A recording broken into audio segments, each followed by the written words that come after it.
Today we will start our biology class for 10C. Now, types of transpiration. Transpiration are of three types.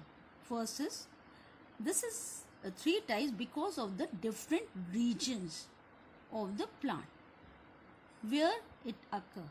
Okay.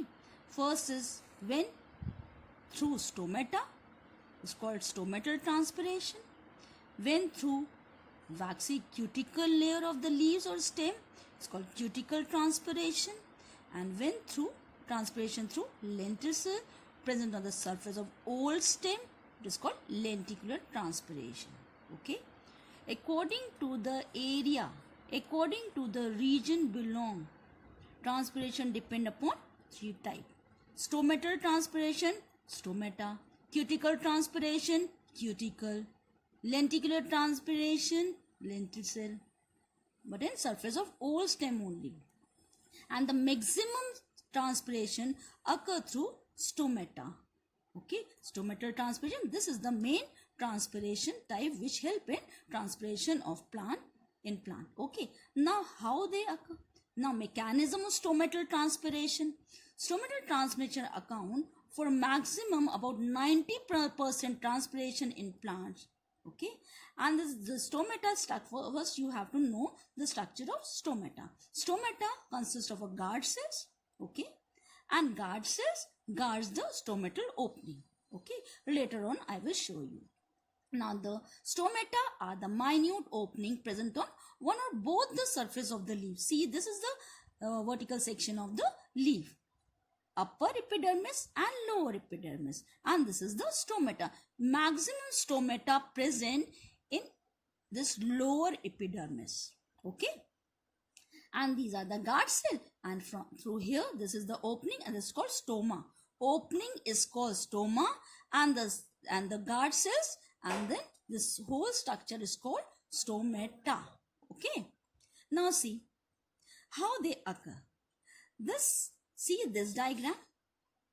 First of all, from the soil, root here absorb water. Okay, and from root here, through xylem vessel which is present inside the stem, water move from root here to stem, and from root here to stem moves toward the leaf, and here in the leaf these are the mesophyll layer. These are the mesophyll cells. Okay, and this is the vein area. See, this is the vein area. Okay, this leaves inside the leaves veins. Okay, and when this water from stem to leaf, and from leaf mesophyll cells are here, and through veins this water move up and up and up. Okay, by three methods: by imbibition, by diffusion, by osmosis. Okay, according to the different gradients of water molecules. You know that in previous classes you already know that diffusion means, or osmosis means, movement of water molecule from higher concentration towards the lower concentration.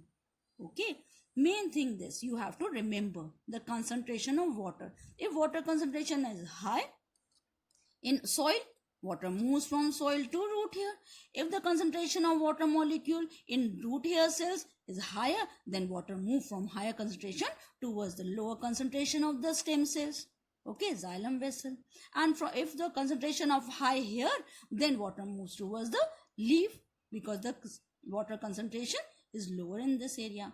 By this mechanism, water comes from one cell to another and pass to this area. See this here, mesophyll cell having some intercellular spaces. Okay, and this intercellular spaces here, see, water molecules continue to come here in the spaces and form a thin film, and because of this film, what happened? The concentration of water is high, and because of this high water concentration, water moves towards the next subsidiary cells. Okay, and now here from the water, high concentration of water moves towards the lower concentration. Okay, in the form of water vapor. Okay. Now the spongy mesophyll cells in the leaves have some intercellular spaces, and these cells gives out some water as a thin film, and this thin film of water evaporate in the form of water vapor. Okay, and when this water vapor reaches in the cells, what happened? Accumulated, and then reaches to the, if the concentration high now because of the accumulation, what happened? The water concentration water molecule move from higher to lower concentration, means from intercellular spaces towards the substromatal spaces. Okay, and here by the diffusion mechanism. Diffusion mechanism means water molecules from higher concentration move towards the lower concentration of water. Okay, now the excess of water vapor escape from the stomata by the process of diffusion, and the molecules of water move from region of a higher concentration to the region of their lower concentration. By this, what happened? The water lost by the cell is replaced by more water from the nearest xylem vessel. Okay, but mainly the most of the water molecules moves through this process by imbibition. Okay, and small amount by osmosis. Now see how the stomata regulate the transpiration rate. First of all, see, you know the structure of stomata. Stomata having a guard cell. Okay, kidney shape or a bean shaped cell is called guard cell. Guard cell having a cell wall, inner wall and outer wall. Okay, and inside this guard cell, chloroplasts are here, and this chloroplast help in photosynthesis mechanism. Because of this chloroplast, at the time of day, during daytime, this guard cell, chloroplast help in photosynthesis, and because of this, what happened? Sugar form. Okay, and the food is formed because of the photosynthesis, food form, and this food mainly form a high concentration of solute. Because of the high concentration of solute inside the guard cell, what happened? Water molecule in comparison to this cell, stomatal cell, subcells, what happened? Water molecule inside this adjacent cell, high concentration of water molecule inside this adjacent cell, what happened?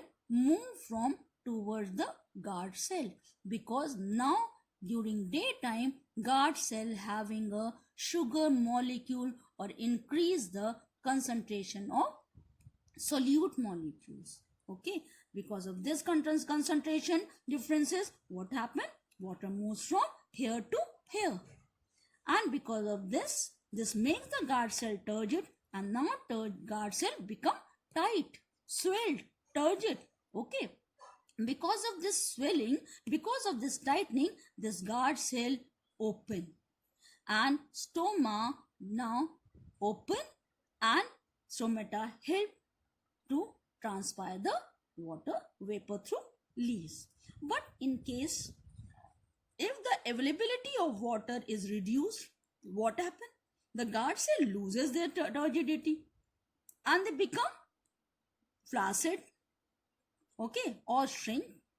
Because of the exoosmosis, water moves from higher concentration towards the lower concentration.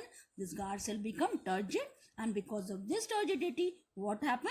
Guard cell becomes shrink and stoma closes. See, open, and here closes. Because of this closing of the stomata, the transpiration rate stops. Okay, this is the main mechanism how the stoma open and close and transpiration regulate in this case. Now, factors affecting the rate of transpiration. Now, first, if in our atmosphere is humid or vapor is here, water vapors are maximum in atmosphere, what happen? If increase, then transpiration decrease. Main thing you have to learn this. Okay, all these words I had written in short. Okay, you have to remember this only, because of this question will come in give reason form also and in the form of long question also. Okay, now first, if humidity increase in atmosphere, transpiration decreases. If temperature high, then transpiration increases. If intensity or at daytime, what happen? If increase, transpiration increase or more. Air movement, or if windy, velocity of wind is high, then transpiration increase. If atmospheric pressure decrease, transpiration increases. If carbon dioxide concentration in atmosphere increases, then transpiration decreases. Now water supply to the leaf is increased, then transpiration also increased. If surface area of the leaves increases, then transpiration increases. These are the factors which are responsible to increase the rate of transpiration or decrease the rate of transpiration. Okay, first is humidity, second temperature responsibility, intensity of light, air movement, atmospheric pressure, carbon dioxide concentration, water supply and structure of leaf. Now, how are eggplants adapted to reduce the excessive transpiration? Reduce. How to control the transpiration? How to reduce the transpiration, excess transpiration? Okay. Now, these are the give reason questions. The stomata, if the stomata are this type, means sunken type. Sunken means emerge inside. Okay. And covered by hairs. Okay. This is called sunken stomata. If inside, then rate of transpiration decrease. Second, if the number of stomata reduce, as in a xerophytic plant like cactus, you know this, transpiration rate decreases. If the leaves narrow, okay, or needle-like, then surface area decreases and transpiration also decreases. If real leaves may roll over or folded, then also exposed surface of leaves reduces and the transpiration also reduces. If leaf covered by thick cuticle in mango and most evergreen trees, they also prevent the transpiration, as in banyan tree also. These are these are the characteristic or adaptive characters which reduces the excessive transpiration in leaf. Now, significance of transpiration, or the importance of transpiration or advantages of transpiration. Okay, because of the transpiration or removal of water vapor through aerial part of the plant, what happened? This ascent of sap take place. By the pull of water or capillary water, what happened? Ascent of sap also take place from bottom to top of the plant. Second, because of transpiration, removal of excess water take place. Okay, and the requirement of the plant fulfilled by this method only. Now, cooling effect. Because of the transpiration, what happened? The leaves remain cool continuously. Okay, the cooling effect also helped by the transpiration method only. Now, distribution of mineral salt. Because of this ascent of sap, because of the this capillary pull also, because of this movement of water from soil to the leaves, all the distribution of mineral salt is take by this transpiration method only. Okay. Now see, guttation. What is guttation and bleeding? Guttation is mainly difference between guttation and transpiration is this. In this case, water vapors remove, okay, but in guttation, water is in the form of water droplet. This is the main thing. Water vapor, water droplet. Stomata, and in this area, this is done by hydathoid. In transpiration, through stomata, guttation to hydathoid. Transpiration, water vapor, guttation, droplets. Okay, they see the definition. Guttation is exudation or removal of water droplets on the leaf margin of the plant. Okay. Example, banana. Okay. Now, this is by a specialized structure and this is called hydathoid. And structure on the margin of the leaves. This is location, margin, hydathoid present on the margin of the leaf. And what is bleeding? Bleeding is the injury to certain plant tissue and the plant sap escape. And this is called bleeding. Bleeding means sap, injury of the tissue and mainly the sap. Okay. Sap move out from cell to outside. Guttation, water droplet. Transpiration, water vapor. These are the three words which you have to remember the difference, main difference between these three words.